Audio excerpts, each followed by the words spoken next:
Welcome, students. Today we will study of adversity by Francis Bacon.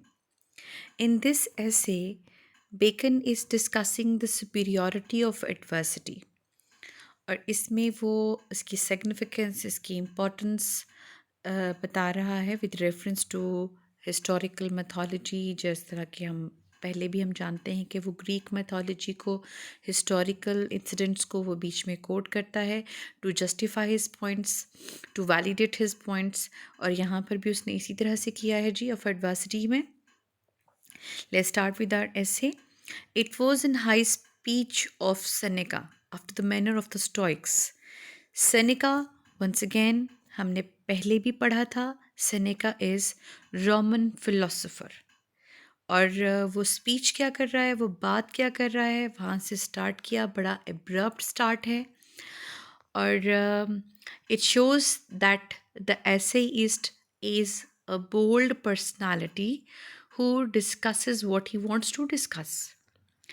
He says that Seneca is of the view that the good things which belong to prosperity are to be wished, but the good things that belong to adversity are to be admired. So he is advising the people what should be their behavior, what should be their attitude towards prosperity and adversity. Prosperity आपको पता है कि when you live a happy life, आपको कोई problem नहीं है, you are living a very happy, very ideal life. और adversity means when you are facing some adverse circumstances, जब आप बहुत परेशान हैं, कुछ तकलीफ़ें हैं, परेशानियाँ हैं और आप कहें कि जी ये मुसीबतें तो जान नहीं छोड़ी हैं, तो that is called adversity. That is the time when you have adverse circumstances. तो उसका ख़्याल है कि एवरीवन विशेस प्रोस्पैरिटी, हर किसी की ख्वाहिश ये ज़रूर होती है कि वो खुशहाल रहे, वो प्रॉस्पर करे. But everyone should admire the good things belonging to adversity. तो एडवर्सिटी जो है वो ऐसी चीज़ नहीं है कि हर कोई उससे बचने की या उससे दूर जाने की ख्वाहिश करे, बल्कि इस चीज़ को एडमायर करना चाहिए है कि ये बड़ी फ्रूटफुल, बड़ी ब्लेसिंग है ये एक ह्यूमन बीइंग के लिए. और उसके लिए आगे ये वंस अगेन इटैलिक्स में ये जो आपके लैटिन में आ गया जी, उसने जो बताया है उसकी आगे जो हमें इसका मीनिंग मिल रहा है उसका नेक्स्ट सेंटेंस में मिल रहा है. Certainly if miracles be the command over nature they appear most in adversity. ये जी अभी तक वो सेनेका को ही कोट कर रहा है और सेनेका का ये ख़्याल है कि अगर मिरेकल्स होते हैं और मिरेकल्स जो हैं वो नेचर से पावरफुल होते हैं, यानी they come over nature, they control over nature, के काबू पा लेते हैं उसके ऊपर, तो वो एडवर्स सर्कमस्टांसेस में ही अपीयर होते हैं. If miracles to happen they appear in adversity. क्यों? उसकी जो फ़िलॉसफ़ी है वो ये है, because one is closer to God in the adverse circumstances and it is quite natural. ये बहुत नेचुरल है कि जब इंसान दुखी होता है, परेशान होता है, तो वो हमेशा खुदा की तरफ रुजू करता है, अल्लाह पाक की तरफ रुजू करता है और फिर उससे मिरेकल्स जो हैं वो अपीयर होते हैं. So it makes adversity superior to prosperity. और ये वो चीज़ है जहाँ पर एडवर्सिटी जो होती है वो प्रॉस्पैरिटी से बहुत ऊपर चली जाती है. और आप देखिए यहाँ पर सुपीरियर टू का हमने यूज़ किया है और सुपीरियर टू, इससे आपने प्रपोजिशन के समझने में हमेशा ये जहन में रखिएगा कि जहाँ पर कोई ऐसा आप कर रहे हैं कंपैरिजन के जिसमें the word is containing IOR, that may be junior, senior, superior, तो ये इन्फीरियर, तो उसके साथ आप हमेशा टू का प्रपोजिशन यूज़ करते हैं. तो छोटी सी बात हो गई. एडवर्सिटी सुपीरियर टू प्रोस्पैरिटी यहाँ पर उसने हमें बताया है. मिरेकल्स जो हैं वो हम सबको पता है कि मिरेकल्स क्या होता है. मिरेकल्स जो होता है, जैसे यहाँ पर भी इसने बात की है कि वो कोई और ही चीज़ होती है जो कि आप नेचर से हट कर होती है, जो नेचर का हिस्सा नहीं होती है, मतलब जिसको आपकी अक्ल तस्लीम नहीं कर रही होती है, जिसको आप साइंटिफिकली प्रूव नहीं कर पा रहे होते, जिसको आप लॉजिकली प्रूव नहीं कर पा रहे होते, दैट इज़ मिरेकल जो कि होती है। जैसे कि मिरेकल्स हुआ करते थे, जैसे कि हज़रत मूसा अलैहिस्सलाम का मिरेकल था, वो जो यदे बैज़ा था आपका, और फिर इसके अलावा आपका जो आसा मुबारक था वो भी अस्तहा बन जाता था। इसी तरह से हज़रत ईसा अलैहिस्सलाम को जो मौजज़ात, जो मिरेकल्स जो दिए गए थे, वो ये थे कि आप अंधों को ठीक कर देते थे और बीमारों को सेहत दे देते थे, और लोगों को ये भी बता देते थे कि वो क्या खा कर आएँ और कल को क्या खाने वाले हैं। मतलब ये सब चीज़ें आपके मिरेकल्स में थी। मुर्दों को ज़िंदा कर देते थे, ये सब आपके मिरेकल्स थे।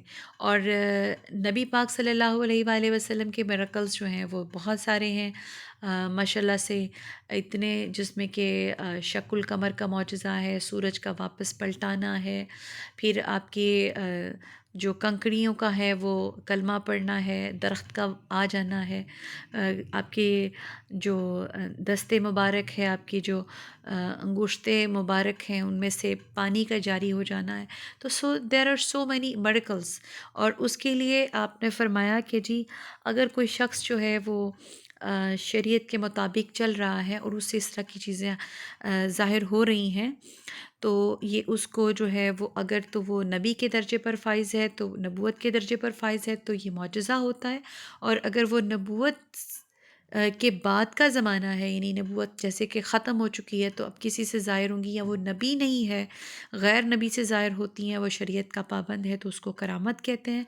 और अगर वो शरीयत का मुनकर है, शरीयत पर का आमिल नहीं है और कलमा गो भी नहीं है, तो वो फिर इस्तदराज कहते हैं। तो ये कुछ उसकी मिरेकल्स की कैटेगरीज़ होती हैं, लेकिन मिरेकल्स जो हैं वो हो जाया करते हैं जो कि अक्ल में समझ में नहीं आते, उनके पास, उनके लिए हमारे पास कोई लॉजिकल रीजनिंग नहीं होती, कोई साइंटिफिक उसके लिए एक्सप्लेनेशन नहीं होती है। तो ये मिरेकल्स होते हैं। और ये एक फ़िलॉसफ़ी है जिसके बारे में यहाँ पर राइटर बता रहा हमें, और ये कह रहा है कि जो मिरेकल्स जो हैं वो नॉर्मली उस टाइम पर होते हैं कि जब आप एडवर्स सर्कमस्टांसिस में, क्योंकि कहते हैं ये तो मौजज़ा ही हो गया कि हम इस तकलीफ़ से बच गए, या किसी एक्सीडेंट से बच गए, या किसी भी कोई भी ऐसा मिसहैप होने वाला था और वो नहीं हुआ और हम लोग लकीली उससे बच जाएं, तो दैट इज़ कॉल्ड मिरेकल। तो ये उसने कहा कि वो नॉर्मली जो है वो एडवर्स सर्कमस्टांसिस में होते हैं, कि प्रोस्पैरिटी में तो हमारे पास ना तो इतना टाइम होता है कि हम उनको देख सकें, if they happen in those days, तो उस वक्त हम उसको उस थोड़ा सा उसकी तरफ ध्यान भी नहीं होता है। और दूसरा ये कि उस वक्त इंसान जो है वो, उसकी एसोसिएशन जो है वो चूँकि ज़्यादा उसकी स्पिरिचुअल की तरफ नहीं होती, उसके जो है उसके अपने, जैसे वो कहते हैं ना कि अपने मन में डूब कर पा जा सुराग ज़िंदगी, तो वो आप, जब आपके डीप थॉट्स नहीं होते, जब आप अपने इनसाइड को नहीं देख रहे थे, जब आप अपनी स्पिरिट, अपनी सोल की तरफ नहीं जा रहे होते हैं, तो आपका जो कनेक्शन है वो वीक हो जाता है, तो उस वक्त फिर आपसे मिरेकल्स नहीं हो सकते हैं। तो यहाँ पर ये उसने बताने की कोशिश की है जी। It is yet a higher speech office than the other, much too high for a heathen.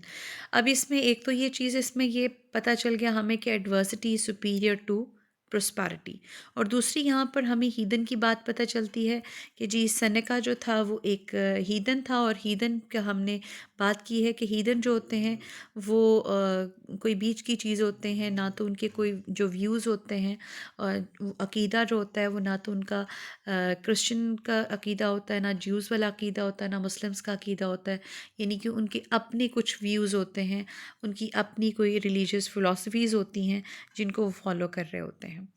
It is true greatness to having won the frailty of a man in the security of a God. अब यहाँ पर उसने जो superiority है adversity की, वो explain करने के लिए उसने ये sentence लिखा है। उसने कहा कि जी ये बहुत बड़ी बात है, बड़ी greatness की बात है कि man who is weak by nature, जो कि वीक बनाया गया है, वीक पैदा किया गया है, तो वो इतना मजबूत हो जाए that he can face and bear any danger और any calamity coming to his way, जो भी उसके रास्ते में जो भी उसको सर्कमस्टांसेस फेस करने पड़ रहे हैं, वो किसी किस्म के भी सर्कमस्टांसेस उनको फेस कर रहा है, तो ये उसने कहा कि ये ग्रेटनेस है उसकी, ये उसको सुपीरियर बनाती है टू अदर पीपल, कि जो उसने उन हालात का मुकाबला किया है, बिसाइड्स द फैक्ट कि he is a weak person. तो ये देखें जस्ट समटाइम्स अगर हम खुद भी अपने आप को देखें कि बहुत सारे परेशानियों में से हम जब निकल आते हैं तो फिर हम कहते हैं कि अच्छा, ये मैंने कैसे ये सब चीज़ें बर्दाश्त कर लीं, कैसे हो गया। तो हमें लग रहा होता है कि अगर आज हमें ये परेशानी आए तो शायद हम उसको उस तरह से टॉलरेट ना कर सकें, या आज हम उसको उस तरह से फेस ना कर सकें। तो ये चीज़ें जो हैं वो हमें फ़ील हो रही होती हैं। लेकिन जैसा कि हमें हमारे रिलीजन ने भी बताया है कि इंसान को सिर्फ़ उतनी ही तकलीफ़ दी जाती है जितना कि उसकी बर्दाश्त होती है, जितना कि वो बर्दाश्त कर लेता है, उतना ही उसको इम्तिहान में डाला जाता है। तो ये एक फ़िलॉसफ़ी है जी। और उसमें यही चीज़ है कि इंसान जो है वो वीक तो है, लेकिन उसके जो सर्कमस्टांसेस हैं वो इतना उसको स्ट्रॉन्ग बना देते हैं कि वो उनको बर्दाश्त कर लेता है। और इन अदर वर्ड्स हम ये कह सकते हैं कि in such circumstances strength is God given, यानी कि अल्लाह पाक की तरफ से उसको वो स्ट्रेंथ दी जा रही होती है, अल्लाह ताला की तरफ से उसको वो हिम्मत दी जा रही होती है, अल्लाह ताला की तरफ से उसकी मदद की जा रही होती है इन एडवर्स सर्कमस्टांसेस, कि वो उन सारी चीज़ों को, उन सारे परेशानियों को, उन सारे जो भी प्रॉब्लम्स आ रहे होते हैं उनको ब्रेवली फेस कर सकता है। उसके बाद फिर से वो उस कोट करता है जी, हमारे पास ये कोट है और उसका आगे मीनिंग जो है वो नेक्स्ट सेंटेंस में खुद से बेकन बता देता है वो हमें। This would have done better in poesy where transcendences are more allowed. उसने कहा कि जी ये जो चीज़ है, यानी जो एडवर्सिटी की सुपीरियॉरिटी है टू प्रॉस्पेरिटी, ये बड़ा क्लियरली बताई जाती है पोइट्री में, क्योंकि वहाँ पर आप इमेजिनेशन को कहीं पर भी लेके जा सकते हैं। प्रोज़ में उतना आप क्लियरली इस चीज़ को एलैबोरेट नहीं कर सकते जितना आप सिम्बलिज्म के थ्रू या इमेजिनेशन के थ्रू या इमेजेस के थ्रू, इमेजरी के थ्रू आप पोइट्री में उस चीज़ को बयान कर सकते हैं। जो ट्रांसटेंसेस हैं ये वही होते हैं जो आपकी हाई, जब आपकी जो इमेजिनेशन है that is at its peak ji. And the poets indeed have been busy with it, for it is in the effect the thing which figured in that strange fiction of the ancient poets, which seemed not to be without mystery, कि इसमें वो ये सारा चीज़ें जो हैं वो poets जो हैं उसको यूटिलाइज़ कर रहे होते हैं, उन सबको मिक्सअप करके वो एक नया जो चीज़ बना रहे होते हैं उसमें वो ज़्यादा क्लियरली उसको एक्सप्लेन कर सकते हैं। And to have some approach to the state of a Christian, और उसमें उसने कहा कि जी जो क्रिश्चियन की स्टेट है, जैसे फॉर एग्ज़ाम्पल वो उसको बड़ा अच्छा एलैबोरेट कर सकते हैं। जैसे कि जब हम कोई इश्क की दास्तान सुनाने लगते हैं तो हम हमारे पास बहुत अच्छे से जो है वो मौजूद हैं एग्ज़ाम्पल्स जो हैं, जैसे शीरी फरहाद की है, लैला मजनू है, फिर सस्सी पुन्नू है, और मतलब मिर्ज़ा साहिबा, इस किस्म की चीज़ें, बहुत सारे इस तरह के कैरेक्टर्स हमारे पास हिस्ट्री में मौजूद हैं जिनको कि पोइट्स ने बहुत ज़्यादा इलेबोरेट किया, उनको एग्जैजरेट किया, उनके उस लव जो अफेक्शन था, जो अफेक्शन उनका लव अफेयर था, उसको उन्होंने बहुत ज़्यादा एग्जैजरेट किया। तो हम इसको इस तरह से भी देख सकते हैं कि हमारे पास प्रोज़ में जो है, जैसे आप फॉर एग्ज़ाम्पल आप देख लीजिए कि जब आप कोई मूवी देख रहे होते हैं, फॉर एग्ज़ाम्पल आप कोई इंडियन मूवी देख रहे हैं और आपको उसमें हीरो और हीरोइन को अपने जो इमोशंस हैं, अपनी फीलिंग्स उनको एक्सप्रेस करना है, तो वो प्रोज़ में तो कर रहे होते हैं, लेकिन जो उस वक्त डायरेक्टर जो है वो बड़ा आप तक उस चीज़ को पहुंचाने के लिए ही यूजेस पोइट्री, यानी सॉन्ग्स आते हैं और फिर आप उन सॉन्ग्स के थ्रू जो है वो जितना आप इमोशनल हो सकते हैं उतना आप उनकी डायलॉग्स के साथ नहीं हो सकते, यानी आपकी इमोशनल अटैचमेंट टू है जो कैरेक्टर्स के साथ वो उस पोइट्री के थ्रू ज़्यादा हो जाती है। जैसे आप अगर उन्होंने आपको खुशी दिखानी है हीरो हीरोइन की, तो वो आपको लव सॉन्ग्स दिखा देते हैं। अगर आपको उनके दुख का अंदाज़ा कराना है तो वो बड़े अच्छे से सैड सॉन्ग्स के ज़रिए आपको करवाया जा सकता है। तो ये इसमें यह है कि पोइट्री जो है वो बड़ा क्लियरली जो है वो डिस्क्राइब कर सकती है The poets more clearly describes the moral and spiritual strength of a person in adverse circumstances and it becomes a precedent and example for others. और उसमें जो है वो एग्जाम्पल उसने कोट किया है that Hercules when he went to unbind Prometheus. अब यहाँ पर बेकन ने कोट किया है इस मैथोलॉजी को, ग्रीक से उसने लिया ये मैथोलॉजी. हरकुलीस कौन था जी? हरकुलीस जो है वो ग्रीक मैथोलॉजी का हीरो है और हीरो बचाने के लिए जा रहा है एक फ्रेंड को. Went to unbind Prometheus. Prometheus जो है ये एक कैरेक्टर था ग्रीक मैथोलॉजी का ही. And who stole fire from heaven. उसने जो है वो आसमानों से आग चोरी कर ली और उसको ये पनिश किया गया था. To be bound to a rock in a Greek mountain. Sail the length of great जी bound to a rock in Greek mountain and was rescued by Hercules in a golden pot. तो Hercules जो है वो उसको बचाने के लिए गया था. और वो कैसे गया था जी? Sail the length of the great ocean in an earthen pot और पिक्चर जो यहाँ पर उसने इमेजरी यूज़ की है उसकी हरकुलीस और प्रोमीथियस की उसने बात की है और उनको उसने प्रेसिडेंट बनाया है. और उसके थ्रू उसने बताया है कि एक क्रिश्चियन जो है वो किस तरह से अपनी लाइफ को स्पेंड कर रहा होता है, किस तरह से अपनी लाइफ गुजार रहा होता है. वो अपने जो ग्रेट ओशन है यहाँ पर उसने सिम्बॉलिकली बताया है. जो ग्रेट ओशन है वो that is the world, that is the life of a person जिसके मतलब जिसमें वो ट्रैवल कर रहा होता है इन एन अर्थन पॉट और पिक्चर. वो जो अर्थन पॉट और पिक्चर है वो उसका बॉडी है, जो ह्यूमन बॉडी है. Lively describing Christian resolution that saileth in the frail bark of the flesh. यानी अपने ह्यूमन बॉडी के साथ वो सेल करता है through this world, through this life, through the waves of the world, but to speak in a mean. और जो उसका ये जो सफ़र होता है, ये जो सफरिंग होती है, ये जो ट्रैवलिंग होती है through thick and thin of the world, वो जो है वो इसके थ्रू जो है वो प्रेजेंट की गई है. The virtue of prosperity is temperance. जी क्या है virtue of prosperity? Temperance means moderation, एतदाल पसंदी. कि अगर आप प्रॉस्पर हैं, अगर आप ऐसे वक्त में हैं कि when you are enjoying prosperity, तो उसमें बेहतरीन ये है, द गुडनेस ऑफ प्रोस्पैरिटी जो है वो क्या है कि you have to be moderate, you should be moderate. In fact Bacon ये कहना चाहता है कि जी आपको मॉडरेट रहना चाहिए है. तो क्योंकि उसमें अगर आप एक्सट्रीम की तरफ चले जाएंगे तो फिर वो अल्टीमेटली जो आपको फेस करना पड़ेगा वो इस ऐसे के बिल्कुल एंड पे हमें राइटर ने बता दिया है. उसके बाद जी आगे वो बता रहा है the virtue of adversity is fortitude which in morals is the more heroical virtue. जी जो वर्च्यू ऑफ एडवर्सिटी है वो क्या है जी? कि आप रेजोल्यूट हो जाते हैं, स्टेडफास्ट हो जाते हैं, आप फर्म हो जाते हैं अपने इरादों में. आपके अंदर मजबूती आ जाती है, जोश आ जाता है, जज्बा आ जाता है, हिम्मत आ जाती है, वलवला आ जाता है टू फेस द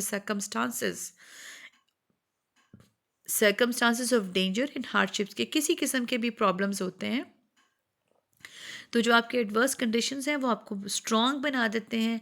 आपकी मोरालिटी बड़ी स्ट्रॉन्ग हो जाती है, आप अंदर से बड़े, आपके नर्व्स बड़े स्ट्रॉन्ग हो जाते हैं और आप उसको फेस करते हैं. और ये बड़ा हीरोइक एटीट्यूड है, ये बेकन का ख्याल है कि जब आप एडवर्सिटी को फेस कर रहे होते हैं, एडवर्स सर्कमस्टांसेस को फेस कर रहे होते हैं, तो then you become a brave person, then you become a hero. Prosperity is the blessing of the Old Testament and adversity is the blessing of the New. अब जी यहाँ पर वो दो कंपैरिजंस बता रहा है हमें ओल्ड टेस्टामेंट और न्यू टेस्टामेंट के. ओल्ड टेस्टामेंट जो है रिलीजियस जो बुक्स हैं उनके बारे में बात करते हैं. जो ओल्ड टेस्टामेंट्स हैं उसमें क्या बात हो रही है जी? Prosperity would be awarded to those who followed.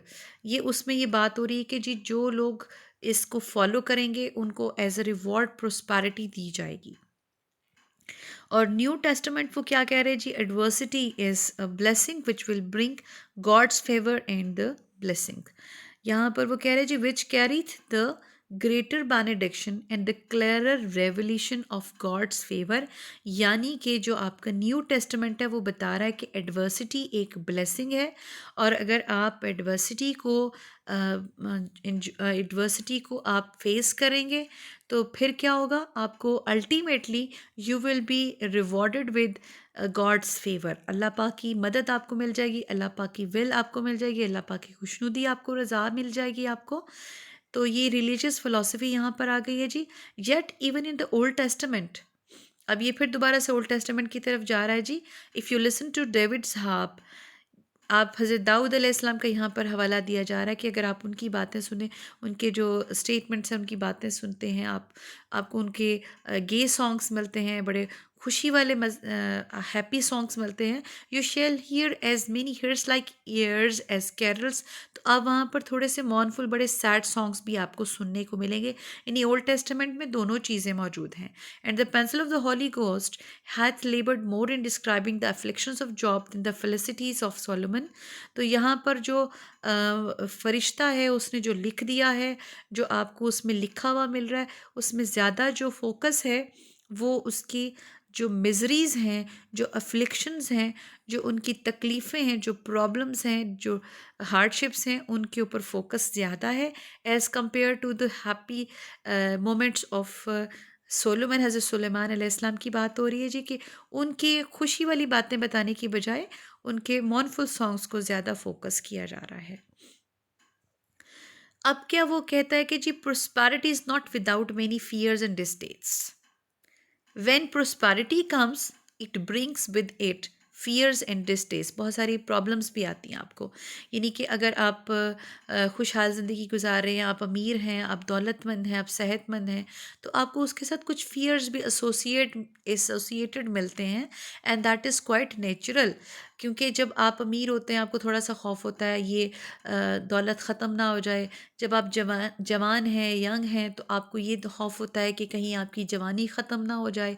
जब आपके पास बहुत सारी चीज़ें हैं तो आपको ये डर होता है कि ये चीज़ें आपसे ख़त्म ना हो जाएं। तो ये प्रोस्पेरिटी के साथ आपके कुछ फियर्स आते हैं, कुछ डिस्टेट्स भी होते हैं। जैसे आप कहते हैं खाना अच्छा मज़े का खा रहे थे, अचानक किसी ने आके आपको बता दिया कि जी लाइट चली गई है फॉर एग्ज़ाम्पल, तो आपको लगेगा लो जी सारा मज़ा किरकिरा हो गया है जी। तो ये कुछ प्रोस्पेरिटी के साथ कुछ फियर्स और कुछ डिस्टेस्ट भी होते हैं कि जिसमें आपको बहुत सारे ऐसे लोग भी मिल जाते हैं कि जो आपको परेशान कर रहे होते हैं। तो ये सब चीज़ें जो हैं डिस्टेस्ट की उसमें आ जाते हैं। तो एडवर्सिटी में क्या है जी, adversity is not without comforts and hopes, जबकि as compare to prosperity, adversity में जो है उसमें आपके पास कंफर्ट्स होते हैं और होप्स होते हैं।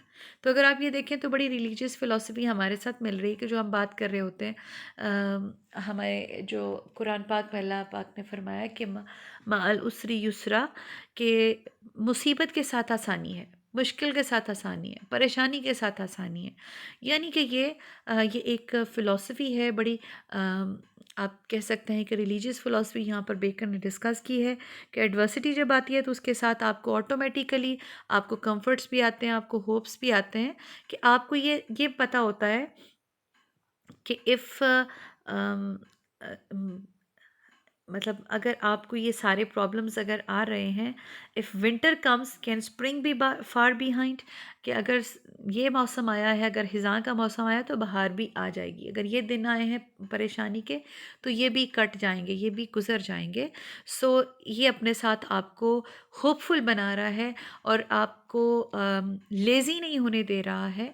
आपके जो अंदर से जो आपके स्पिरिट है दैट इज़ कॉन्टीन्यूसली वर्किंग।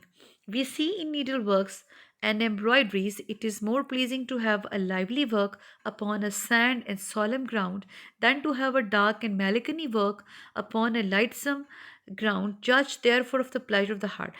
अब यहाँ पर जो है राइटर बात कर रहा है जी, थोड़ी सी उसने एग्जांपल दी है नीडल वर्क की, एम्ब्रॉयडरी की और उसकी कलर स्कीम की, और बताने के लिए डिफरेंस बता रहा है वो जो ग्रेविटी और मैग्नीट्यूड का ऑफ इफेक्ट्स ऑफ प्रोस्पेरिटी और एंड एडवर्सिटी, कि इनके जो मैग्नीट्यूड क्या है, इनकी ग्रेविटी क्या है, इनके इफ़ेक्ट्स क्या होते हैं। कि उसने कहा कि जी बिल्कुल ऐसे जैसे अगर आप कहें कि आप बड़े खुशहाल हैं और उसमें उसके ऊपर जो है वो आपके फूल उग रहे हैं, तो वो बड़ा ऑड सा लगता है, वो आपको अपील नहीं करता, आपकी आइज़ को अपील नहीं कर रहा होता, आपकी एस्थेटिक सेंस को अपील नहीं कर रहा होता कि आप एक बड़ा ब्राइट सा कलर लेकर तो उसके ऊपर आप ब्लैक में या ब्राउन में या इस किस्म के जो कलर्स होते हैं, मॉर्निंग कलर्स जो होते हैं, मॉर्निंग यानी कि सैड कलर्स जो हैं, आप उनके साथ जो है वो कोई एम्ब्रॉयड्री करें तो वो आपको अपील नहीं करता। जबकि एक ऐसा कलर स्कीम के जिसमें आप लाइट कलर लेते हैं, यानी कि थोड़ा सा डल कलर लेते हैं और उसके ऊपर आप बड़े लाइव और ब्राइट कलर्स के साथ आप एम्ब्रॉयड्री करते हैं, तो that is very much appealing and very attractive. तो यहाँ पर उसने ये बताने की कोशिश की है जी। तो उसमें भी वो इनफैक्ट वो ये बताना चाहता है कि जी जो adversity that is superior to prosperity. अब आगे आ जाते हैं जी, सर्टनली जज therefore of the pleasure of the heart by the pleasure of the eye. तो उसने कहा कि जो आपके प्लेजर ऑफ हार्ट है that is apparent from the pleasure of eyes, आपकी आंखें मुस्कुरा रही होती हैं, आपकी खुशी जो होती है अंदर की वो आपके आईज में से नज़र आ रही होती है। और फिर उसने कहा जी जो उसने आपको एंड किया, कंक्लूड किया, वो है certainly virtue is like precious ओडोर्स। Virtue जो होती है वो ऐसे खुशबुएं होती हैं, ऐसी फ्रेगरेंस हो रही होती है कि जो सिर्फ आप तक नहीं रहती है, वो आपसे फ्लाई करती है and that travels around you, in your surroundings, in your community, in your society. तो वो अगर आप जैसे साइंस आज ये कहती है कि आपके अंदर से कुछ रेज़ निकलती हैं जो कि आपके इर्द गिर्द के लोगों के ऊपर अफेक्ट कर रही होती हैं। इफ़ अगर एक बंदा जो है ही इज़ वेरी वर्चुअस, बड़ा नेक आदमी है, तो उसके अंदर से वर्चुअस रेज़ निकलेंगी जो दूसरों के ऊपर बड़ा अच्छा इम्पैक्ट डालेंगी। जैसे एक जापानीज़ ने एक रिसर्च किया और उसने बताया कि जब आप कुछ भी अच्छा बोलते हैं तो उसका भी असर पानी के ऊपर, उसके ऊपर असर हो रहा होता है, और अगर आप कुछ बुरा बोल रहे होते हैं तो पानी के ऊपर उसका असर हो रहा होता है और उसके मॉलिक्यूल्स जो हैं उनकी शेप्स फ़र्क हो जाती हैं। और उसने वो उनकी शेप्स को स्टडी किया और उनके उसने फ़ोटोज़ लेकर उसने वो भी पब्लिश किए, और अगर आप नेट पर जाएँ तो आपको वो सारी चीज़ें मिल भी जाती हैं। तो उससे हमें थोड़ा-सा ये भी मिलता है कि जब हम कुरानी आयात को पढ़कर अगर पानी के ऊपर दम करते हैं तो वो उसके अंदर जो मॉलिक्यूल्स हैं उनके ऊपर डेफिनेटली एक अच्छा असर आता है। तो जब वो आप ले पी रहे होते हैं तो उससे आपकी पर्सनैलिटी पे, आपकी मूड पर भी एक अच्छा असर आता है। जैसे अक्सर दादियाँ नानियाँ जो हैं वो दम करके बच्चों को पानी पिला देती हैं कि तुम्हारा पेपर है या तुम्हें सबक याद नहीं हो रहा तो तुम ये याद कर लो। तो वो इस किस्म की जो चीज़ें हैं वो ऑलमोस्ट हर रिलीजन में मौजूद हैं किसी न किसी तरह से। तो ये एक रिसर्च के बारे में मैंने आपको बताया था कि साइंस जो है वो इस चीज़ को फेवर करती है कि आपके अंदर से जो है वो निकल रही होती हैं रेज़। और बेकन ने जो है उस ज़माने में उन उसको रेज़ की बजाय उसको ओडोर कह लिया है कि आपके अंदर से वो खुशबू निकल रही होती है जो इर्द गिर्द फैल रही होती है। Most fragrant when they are incensed और क्रश्ड। तो खुशबू उस वक्त ज़्यादा निकलेगी जब आप उसको ज़ोर से पीसेंगे। आपने देखा होगा कि बहुत सारी खुशबुएं जो इत्र है निकाला जाता है, जो अर्क निकाला जाता है, तो वो कैसे निकाला जाता है कि वो गुलाब को, रोज़ को, यानी फूलों को आप क्रश करते हैं या उनको जलाते हैं। जैसे कुछ आपके खुशबुएं होती हैं जैसे लोबान है, इस किस्म की चीज़ें जो हैं वो आप उनको जिस वक्त जलाते हैं तो उनमें से खुशबू निकलती है। या कुछ चीज़ें ऐसी होती हैं, कुछ फूल ऐसे होते हैं, आप उनको क्रश करते हैं तो फिर उसमें से खुशबू निकल रही होती है। तो वो ये बताना चाहता है कि जो आपके अंदर छुपी हुई वर्चू है, जो आपके अंदर छुपी हुई अच्छाई है, तो वो in adverse circumstances that becomes very much apparent, very much clear. तो वो चीज़ जो है ना वो निकालने के लिए ज़रूरी होता है कि आप एडवर्स सर्कमस्टांसिस में जाएं तो फिर आपके अंदर से वो अच्छाई निकल रही होती है। For prosperity doth best discover vice, but adversity that best discover virtue.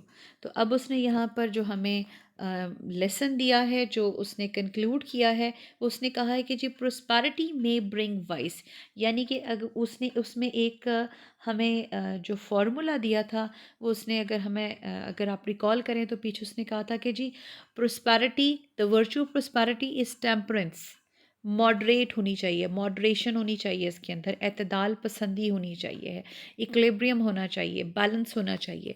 अगर बैलेंस नहीं है तो it will lead towards vice, आप बुराई की तरफ चले जाएंगे। वो बुराई किसी भी किस्म की हो सकती है।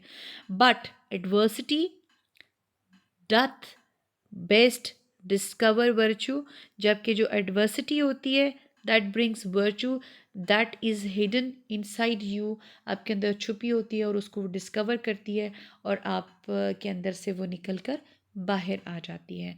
So this is all about your essay, and thank you very much.